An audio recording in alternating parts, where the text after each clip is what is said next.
अच्छा, तो आज हमें ये पढ़ना है सबसे पहले कि आखिर ये टिक साइज क्या चीज होती है। आखिर हम टिक साइज किस चीज को कहते हैं।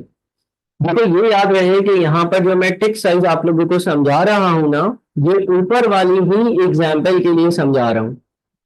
तो हमने ये जितनी भी चीजें अभी तक डिस्कस करी हैं, ये आपको क्लियर होंगी तो आपको टिक साइज समझ में आएगा। ये सारी चीजें हम देख चुके हैं, पिछले लेक्चर्स में हमने कवर कर ली है। और इसका जितना भी मैकेनिज्म है वो हम समझ चुके हैं। अब आ जाते हैं टिक साइज पर। अच्छा, in normal circumstances rate is mentioned up to 4 decimal places. Tick size समझने में पहली चीज समझ लें, आम हालात में जो रेट्स होते हैं ना वो 4 डेसिमल प्लेसेस तक दिए जाते हैं। यानी कि ये जो ऊपर रेट था ना, देखिए आपके फ्यूचर्स बेचने का रेट 171.1550 था, और आपका फ्यूचर्स का खरीदने का रेट 175.5 था। तो ये रेट जो होते हैं ना वो 4 डेसिमल प्लेसेस तक दिए जा रहे होते हैं। यानी कि इस पॉइंट के बाद, डेसिमल के बाद, एक दो तीन चार, चार चीजें। ठीक है। अच्छा, टिक क्या होता है? टिक की वैसे डेफिनेशन ये है कि जो स्मॉलेस्ट मूवमेंट हो। ये यहां पर ये लिखा हुआ है, tick is the minimum price movement in future contracts. Tick is the minimum price movement in the future contracts.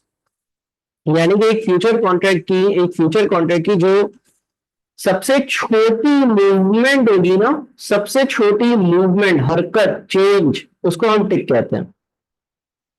मिसाल के तौर पर लेट से, अगर एक चीज 171.1550 पर है, और वो 171.1550 से 171.1551 पर चली जाती है।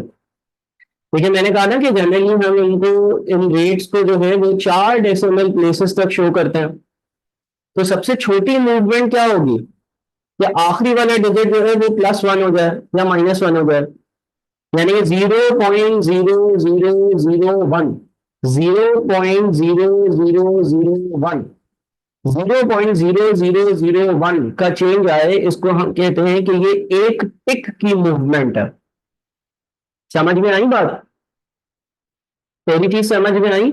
171.1550 से कोई चीज अगर 171.1551 पर चली गई, तो वो 0.0001 से मूव हुई है, और इसको हम कहते हैं कि ये एक टिक की मूवमेंट है। अच्छा, सवाल आपको टिक साइज बता देगा, लेकिन यहाँ पर अगर कुछ नहीं लिखा हुआ हो तो 4 डेसिमल प्लेसेस में चौथी जो मूवमेंट है उसको हम एक टिक कहते हैं। अच्छा, अब अगर कोई चीज 171.1550 से 171.2550 पर चली जाए, तो हम बोलेंगे कि ये 1000 टिक की मूवमेंट हुई है। 1000 टिक की मूवमेंट हुई है। 1000 टिक की मूवमेंट। ठीक है। आप उसको ऐसे भी देख सकते हो कि आप जो है ना अपने कैलकुलेटर पर डेसिमल को इग्नोर करो, डेसिमल को इग्नोर करो, डेसिमल को इग्नोर करो, और पूरी अमाउंट लिख लो 1712550, और उसमें से माइनस कर दो 1711550। तो आप देखोगे डिफरेंस 1000 का आ रहा होगा। देखो ना, अगर मैं 1000 बार 0.0001 ऐड करूंगा, 1000 बार 0.0001 ऐड करूंगा पहले वाले नंबर में, वो तो दूसरा नंबर बदल जाएगा। 1000 चीजों की मूवमेंट है ना, 1000 बार वो चेंज आ रहा है ना। कुछ बात समझ में आ रही है? 1000 बार चेंज आ रहा है। कुछ बात समझ में आ रही है? भेजे में जा रही है? ठीक है।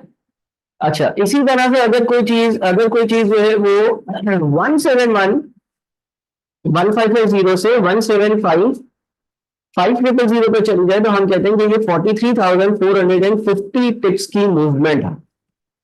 देखिए, टिक्स की मूवमेंट ढूंढने के लिए तरीका क्या है?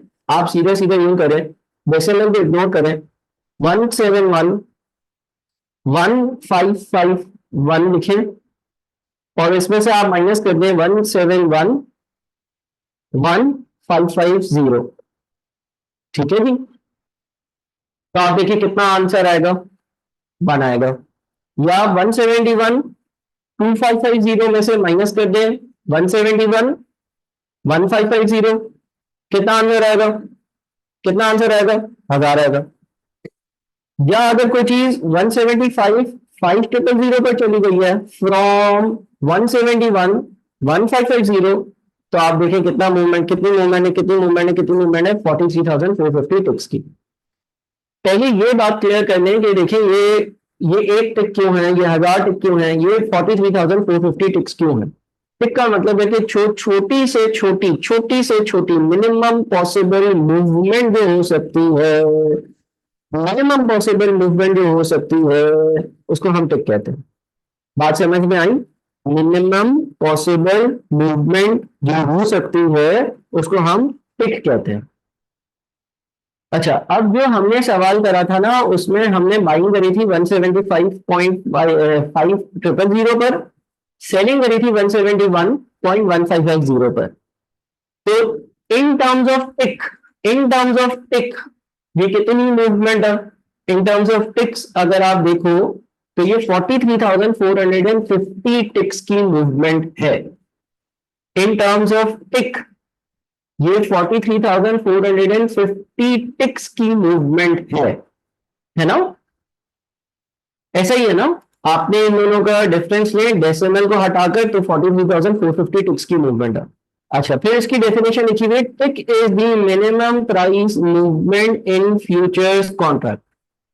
टिक क्या होता है? टिक मिनिमम प्राइस मूवमेंट होती है in future contract. Future contract में जो मिनिमम मूवमेंट हो सकती है, छोटी से छोटी जो हरकत हो सकती है, छोटे से छोटा जो चेंज हो सकता है, उसको हम टिक कहते हैं। टिक साइज 0.0001। अच्छा सर, टिक साइज 0.0001 ही होगा हमेशा? देखिए सवाल में हो सकता है भाई सवाल में कुछ और लिख दे।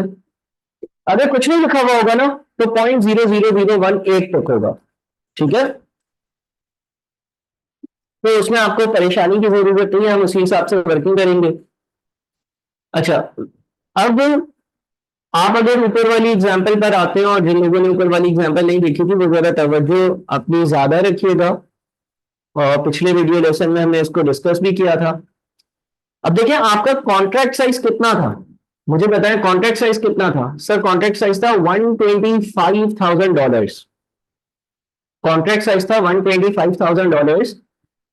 अब अगर मैं एक टिक की वैल्यू, कोई बोले एक टिक की वैल्यू कितनी है, तो आप जो है ना वो कॉन्ट्रैक्ट का जो साइज था उसको एक टिक से मल्टीप्लाई कर दोगे तो 12.5 आ रहा है। क्लियर है? सर आखिर ये 12.5 बताता क्या है? वो तो आपकी बात सही है कि आपने 125,000 को यानी कि कॉन्ट्रैक्ट के साइज को मल्टीप्लाई कर दिया टिक साइज से, है ना? कॉन्ट्रैक्ट के साइज को, कॉन्ट्रैक्ट का साइज कितना था? 125,000। उसको आपने मल्टीप्लाई कर दिया एक टिक के साइज से। एक टिक का साइज कितना था? 0.001।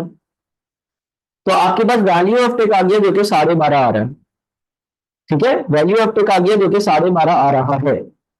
अच्छा सर, ये 12.5 क्या बता रहा है? ये 12.5 क्या चीज है? ये 12.5 क्या बता रहा है? ये 12.5 आपको ये बता रहा है कि अगर चीजों में एक टिक का चेंज आया तो 12.5 का गेन या लॉस होगा। अगर चीजों में एक टिक का चेंज आया, चीजें एक टिक से चेंज हुई, तो 12.5 का गेन या 12.5 का लॉस होगा। देखिए यहां पर आपके पास फ्यूचर कॉन्ट्रैक्ट्स पर जब आपकी सेलिंग और बाइंग प्राइस की मूवमेंट होती है, तो सेलिंग और बाइंग प्राइस की मूवमेंट की वजह से, सेलिंग और बाइंग प्राइस की मूवमेंट की वजह से, सेलिंग और बाइंग प्राइस के चेंज की वजह से आपको फायदा या नुकसान होता है। ऐसा ही है। जब हम ऊपर ये सवाल कर रहे थे तो हम देख रहे थे कि हमने बेचा इतने का, खरीदा इतने का, तो हमें 4.3450 का लॉस हुआ। 4.3450 का लॉस हुआ। ऐसा ही पढ़ा था हमने, ऐसा ही पढ़ा था, है ना? ऐसा ही पढ़ा था ना हमने, 4.3450 का लॉस हुआ। बिल्कुल सर, हमने यही पढ़ा था। तो आपके ये 12.5 ये बताता है कि चीजें अगर एक टिक से चेंज होंगी ना तो आपको 12.5 रुपए का लॉस होगा। सही है? अच्छा, नंबर ऑफ टिक्स ऊपर आपने ढूंढे थे। जब आप अपने पास नंबर ऑफ टिक्स को 12.5 से मल्टीप्लाई करोगे तो एक कॉन्ट्रैक्ट का लॉस आएगा, और आपके 14 कॉन्ट्रैक्ट से तो आपने 14 से मल्टीप्लाई किया तो आपको टोटल लॉस आ गया। ये वाला आंसर और ये वाला आंसर आप देखें बिल्कुल सेम है। ऊपर वाला तरीका क्या था? ऊपर वाला तरीका ये था कि आपने जो है ना वो इन टर्म्स ऑफ रुपी वैल्यू आपने लॉस देखा और आपने फिर उसको मल्टीप्लाई कर दिया डॉलर से और 14 से, यानी कि नंबर ऑफ कॉन्ट्रैक्ट से। दूसरे वाले तरीके में आपने ये देखा कि अगर 0.0001 का चेंज आएगा तो मेरा लॉस कितना होगा? 12.5 रुपए होगा। ठीक है, अगर 0.0001 का चेंज आया तो मेरा लॉस 12.5 होगा। 0.0001 एक टिक है और क्योंकि मूवमेंट हमें बता रही है 43,450 टिक्स का आपको लॉस हुआ है, तो 43450 इंटू 12.5, एक कॉन्ट्रैक्ट का लॉस मल्टीप्लाई बाय 14 कॉन्ट्रैक्ट आपने खरीदे थे, तो ये टोटल लॉस आ जाएगा। ठीक है जी। अच्छा, अब सर क्या ये तरीका फॉलो करना जरूरी है? जब मेरे हिसाब से जो है ना, मैं एज ए टीचर बोलूं, एज ए स्टूडेंट बोलूं, तो मुझे कभी भी टिक जो है ना वो उससे मजा नहीं लिया, मजा नहीं आया। मतलब कि बड़ी मुझे कभी कभी जो है ना यूं होता था कि यार ये क्या उलझन है यार, ये यूं हुआ वो हुआ। ऊपर वाला तरीका मुझे ज्यादा फीजेबल लगता था। आपके सवाल में एक आधी बार ऐसा हुआ है कि सवाल में मेंशन था कि जी आप गेन या लॉस यूजिंग टिक्स निकालो, फिर तो कोई आपके पास ऑप्शन ही नहीं था, फिर तो आपको यही तरीका यूज करना पड़ेगा। लेकिन बिल फर्स्ट अगर सवाल में ऑप्शन हो, अगर सवाल आपको बोले कि भाई बस आप मुझे ये सवाल सॉल्व करके दे दें, तरीका जो है वो मैटर नहीं करता, तो मेरे ख्याल में मैं अगर होता तो मैं कभी भी जो है ना वो टिक्स वाले तरीके पे नहीं जाता। कारण हो सकता है कि कोई बच्चा वो बोले नहीं भैया हम टिक्स के हिसाब से सॉल्व करेंगे, तो आप कर सकते हैं, मना तो नहीं है। आप टिक्स के हिसाब से सॉल्व कर लीजिएगा, मना नहीं है। कुछ आई बात समझ में? अकल में जा रही है बात? ठीक है, डन है। कोई सवाल है किसी का?